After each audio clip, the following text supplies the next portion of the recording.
Good afternoon. I'm Elizabeth Blanco, the superintendent of the Pasadena Unified School District, which encompasses the city of Pasadena, the town of Altadena, and the city of Sierra Madre.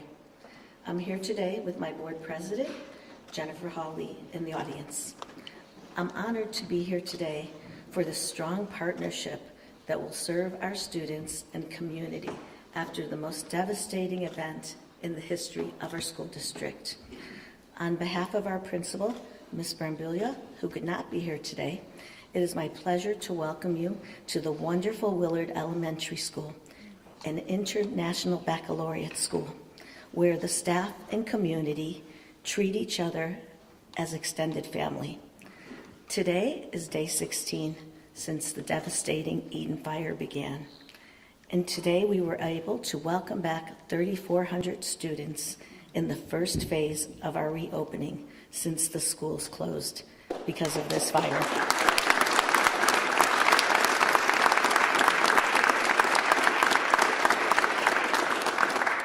The leaders of the cities and the Pasadena Unified School District have worked tirelessly together, and all students will return to school by January 30th, if not earlier. This has been a time of grief and gratitude. We grieve for all of our students and the families and staff that have lost their homes and were displaced. More than 10,000 of our students were in the evacuation zone, and so were nearly half of our employees, about 1,400 employees. Ours is a strong community that is holding each other up, and I want to thank our teachers, our support staff, our administrators who showed up today. They showed up even if they lost their homes, if they were housing others, and if they were far out of the cities that surround us. And they will continue to show up for our students. I have so much gratitude for the response of our essential workers, our local and state officials who have wrapped their arms around the Pasadena Unified School District. Thank you. And now it is my pleasure to introduce Pastor King.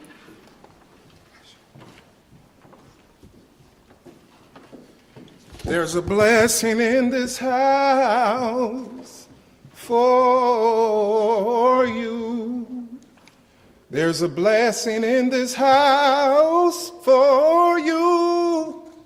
Even though you can't see it, God knows you need it. Believe me when I tell you, there's a blessing in this house for you. My name is Pastor B.J. King. I'm the senior pastor of Loveland Life Center, the Church of Altadena. I just came because I wanted everyone to see that we're together, that we're moving together, we're working together. But here's the thing that I want you to know. I want you to know about Marlis Gordon. I want you to know about Tina and her husband, Mikko, who fought the fires all night long to save their house, and now they don't even know how to return because it's the only house left standing. I want you to know about Beverly and Wynn, beautiful couple who unfortunately died 2 weeks before this, and then the mortuary was on fire and people were outside screaming, hoping that it wouldn't burn down. The reason that I give you these names, the Sage family, all of them lost 4 homes and 3 businesses because we very easily will count the structures and forget that each structure represents a family. Altadena is a city of generations and generations. Most people that live in Altadena's houses got passed down from grandma to so on and so forth. Beautiful, beautiful people who are on the ground. Sunday, we got out and just jumped out and started praying for our troops and our first responders because they're going through this too. So it's important that you realize that a lot of us have just taken the initiative to be boots on the ground every single day because we're experiencing something we've never experienced before. It's hard to combat something that you've never fought before, but I know a mighty God. And so we serve and we are just elated to be here every day. I feel guilty putting on a suit today because there's so many of my friends who's lost their homes, who's lost their churches, who's lost their businesses. We feel guilty shaving, you know, because there's some people that don't have it. So I wanted to come and make sure that the governor's office, who is very, very gracious, and they're working very, very hard. I've been in closed-door meetings that most people would never know about. And some of the stuff that was talked about in those meetings were on the news in the morning, passed as legislation. So we want everybody to know that we're stronger together. We get better together. And with that being said, I'd like to introduce you to Speaker Rivas. God bless you.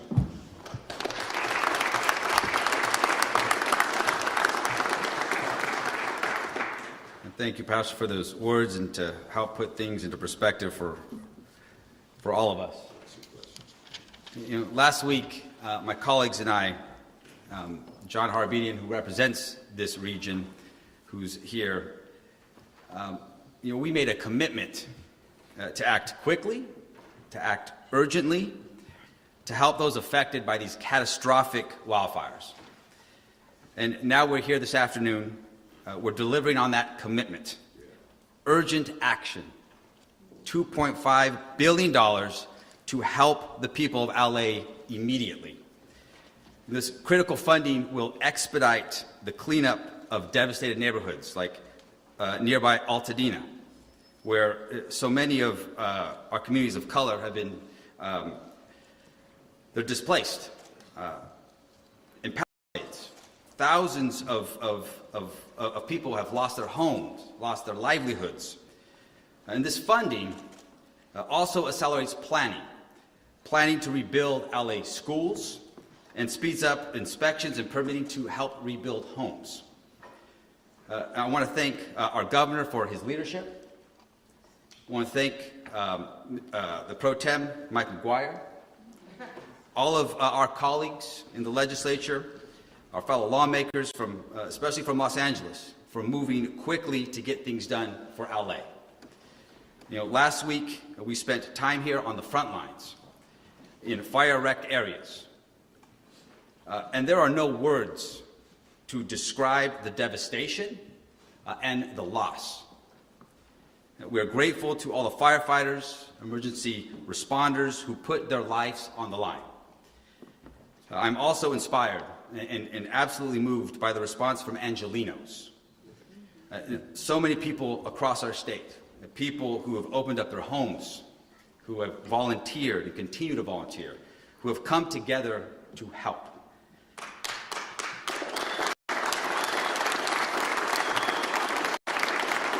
And in that same spirit, I want to point out this morning when we passed this important bill, we passed it with very strong bipartisan support. Bipartisan support for a recovery package that, you know, I think everyone in our legislature understands the urgency of this moment. You know, and I hope that the federal government understands that urgency as well. You know, this is not the time for politics and some political games and finger pointing. We need to come together to rebuild this great American city.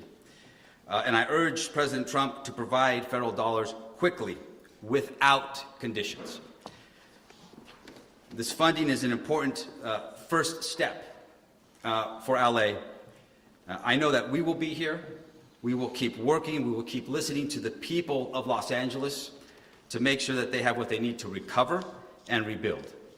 And with that, I want to invite up here the Pro Tem of the Senate, Mike McGuire.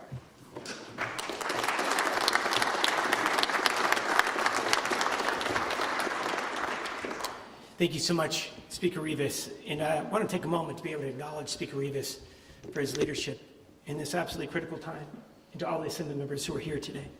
It is humbling to be with you today, and I'm grateful to be with neighbors. Pastor, thank you for the words. To our first responders and members of the Assembly and Senate, we have Senator Allen, Senator Perez, whose districts have been devastated, Senator Durazo, Senator Gonzalez, Senator Richardson, Senator Rubio, Senator Small-Cuevas, Senator Wiener, Senator Archuleta, and Senator Menjivar.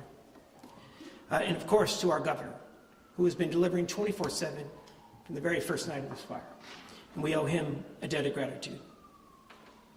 You know, these fires, and I don't mean to get emotional, These fires are nothing short of devastating. Our hearts are with all Angelenos. I've experienced horrific fires in the Northern California district that I proudly represent, losing thousands upon thousands of homes over the past many years. And I know right now for so many across LA are overwhelmed. Many are overwhelmed. But we promise we have your back, and we're going to get through this.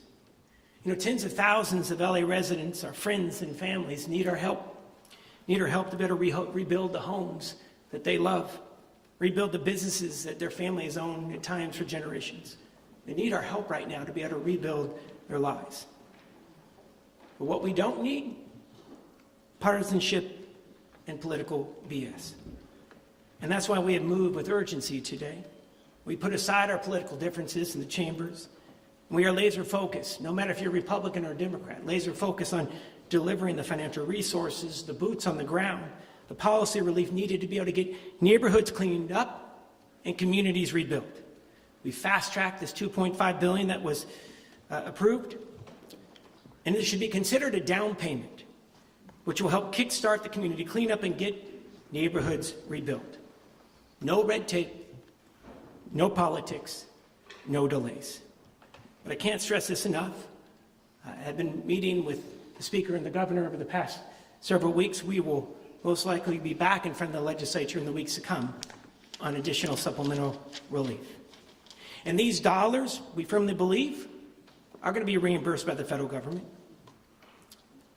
But speaking of the federal government, I think it's critical to note this. These wildfires that we've seen do not discriminate. No matter where your income level may be or your party affiliation is. Here's the truth. No matter if you lose your home to a hurricane in Florida, you lose your business to a flood in Louisiana, you lose your ranch to a brush fire in Texas, we're all Americans first. And as Americans, we go through tough times as a country. And there are moments in our lives where the challenge is bigger than one community, one county, and one state. And California is going through a tough time. But here's what I know. The cleanup and rebuild may be tough in the months to come. There's so much loss.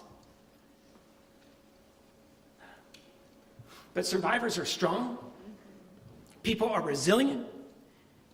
Folks can endure a lot. They just need to know from all of us that California and all of America are standing with them. And this $2.5 billion is a clear commitment that we've got your back, LA. We've got your back now. We've got your back in the months and years to come. Your rebuild, your comeback is California's top priority. It is now my distinct honor to be able to introduce the great governor of the state of California, Gavin Newsom, from day one. He has been here for LA.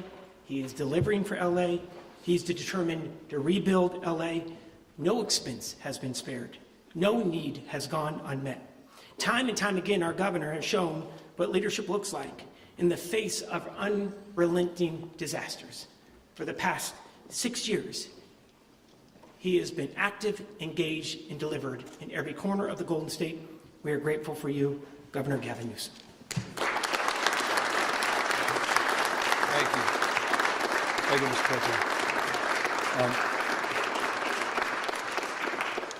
Thank you, guys. I haven't had a chance to turn around and express my gratitude to each and every one of you, particularly the men and women in uniform that have been working tirelessly, including just got back from the Hughes fire, incident command up there with our U.S. Forest Service in L.A., city and county firefighters, CAL FIRE. The job they did last night, 4,000 personnel putting out that fire, saving the community. Had we not had the resources all assembled in this region, the success of last night and this morning would not have materialized. And it's just a reminder of the moment we're in, the moments that we are confronted with today, tomorrow, as we work through what we hope is the last of the red flag warnings, the PDSs, and we hope to enjoy a little bit of respite this weekend with a new challenge, and that is a little bit of rain and the issues that will transpire as a consequence of that. But I'm here with the spirit that I think defines the comments of all of the speakers. Pastor, I appreciate you saying we're all moving together, we're all working together. In the spirit of what the pro tem said, I will add this: we're all in this together. I'm mindful, just a few days ago, we celebrated Martin Luther King Day, who reminded us that we're all bound together by a web of mutuality. And I think that's the spirit that defines this moment and the urgency that brought the Assembly and the Senate together and brought members not only of both houses together, but both parties together. I want to thank Tom Lackey for being here, in particular. Took the time to come down as an expression of bipartisan support, not just supporting this bill. I want to thank the Speaker and the Pro Tem for their fierce sense of urgency to move this forward, to the budget chairs that are here. I want to thank them. I want to thank everybody that cleared the deck, didn't play politics with this, that recognized that people are in need. And as the pastor reminded me and others the other day when we had a faith meeting, people feel helpless, but not everybody feels hopeless. And I think this is about distilling a sense of hopefulness. The pro tem didn't tell you, a little bit, I'll fill in a little bit more about the history of his district and the Tubbs fire and the impact time. We thought 2017, we'd never see a fire like that again until 2018. And 85 people lost their lives in the Camp Fire, 18,000 structures. It's remarkable. I was reminded by the pro tem and others, 80+% of Coffee Park, community impacted by the Tubbs fires, are back. Kids are back in school. Just 2 weeks ago, one of the largest insurers in California announced they were reinsuring homes in Paradise, California, because the community is moving back in. So I say that, again, to distill a sense of hopefulness about the moment we're in and the stress and anxiety so many people are feeling. And so that's the why. That's why we're here.